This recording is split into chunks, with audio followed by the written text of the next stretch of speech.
नमो नमः. आज आपण 9वीच्या संपूर्ण संस्कृतम या पुस्तकातील चतुर्दशः पाठः काव्यशास्त्र विनोदः या पाठातील सगळे श्लोक आणि त्यांचा सरळ अर्थ म्हणजेच मराठीतून अर्थ बघणार आहोत. आता काव्यशास्त्र विनोदः यातले सगळे श्लोक कंठस्थीकरणार्थम म्हणजे पाठांतरासाठी आहेत. पहिला श्लोक बघूया.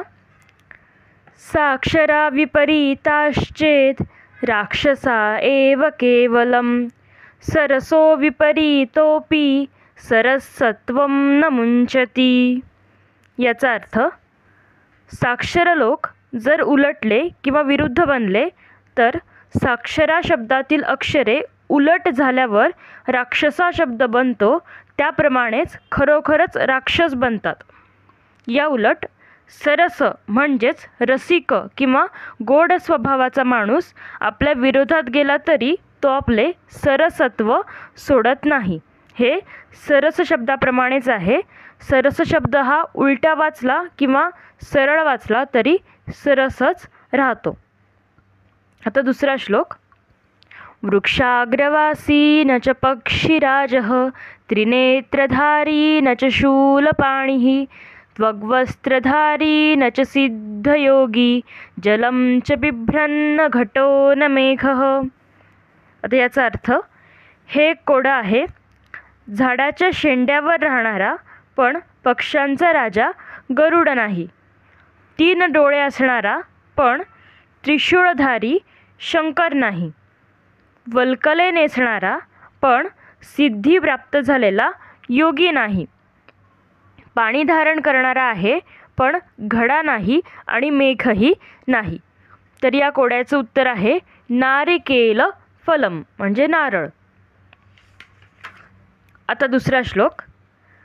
तातेन कथितं पुत्र पत्रं लिखममाज्ञया न तेन लिखितं पत्रं पितुराज्ञा न लंघिता.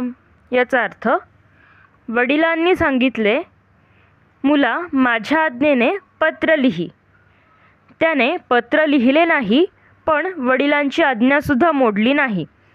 आता हे कसे शक्य आहे? तर नतेन म्हणजेच नम्र स्वभावाच्या मुलाने पत्र लिहिले आणि वडिलांची आज्ञासुद्धा मोडली नाही.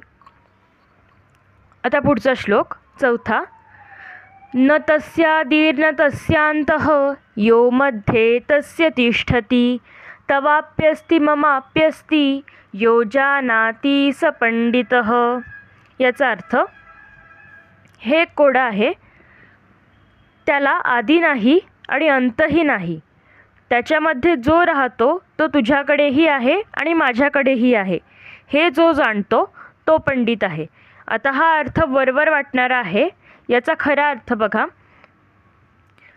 त्याच्या प्रारंभी न हे अक्षर आहे आणि शेवटीसुद्धा न हेच अक्षर आहे आणि मध्ये य हे अक्षर आहे, म्हणजेच नयन शब्द आहे. नयन म्हणजेच डोळा. डोळा तुलाही आहे आणि मलाही आहे, हे ज्याने ओळखले तो पंडित. आता पाचवा श्लोक.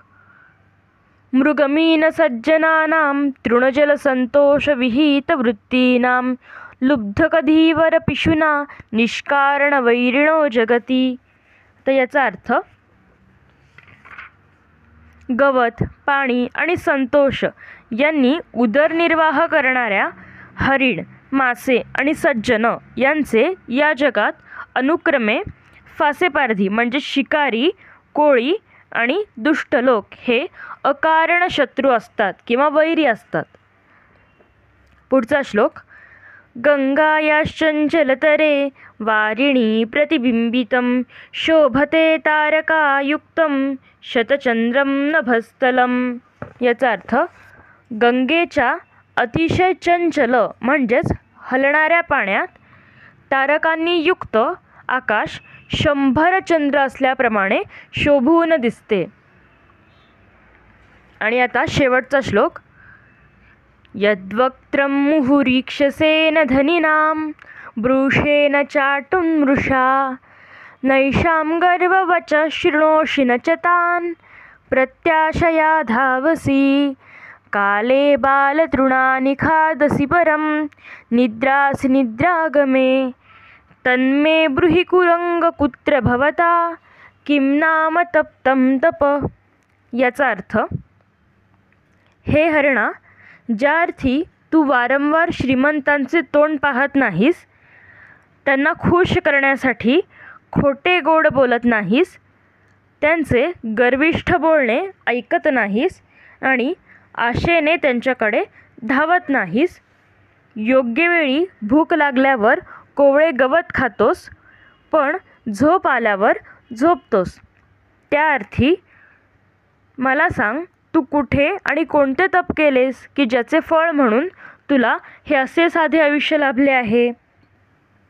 तर बघा, अशा प्रकारे आज आपण काव्यशास्त्र विनोदः यामधल्या सगळ्या श्लोकांचा सरळ अर्थ म्हणजेच अर्थ बघितलेला आहे.